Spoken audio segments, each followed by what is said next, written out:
Hello and welcome to Zimstek Media. In other stories, President Emmerson Mnangagwa has drafted retired Zimbabwe Defense Forces Commander General Philip Valerius Banda into ZANU-PF's top decision-making body, the Politburo.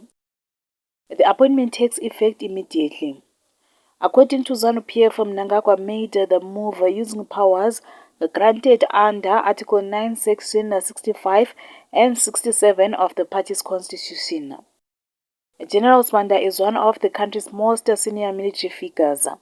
He led the Zimbabwe Defense Forces before stepping down from active service.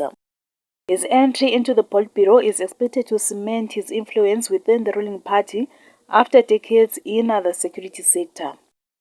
The Politburo sets policy and oversees the day-to-day running of ZANU-PF's national affairs. The appointment comes as ZANU-PF continues to reshape its leadership structures ahead of the 2028 elections. For more stories, please do like and subscribe.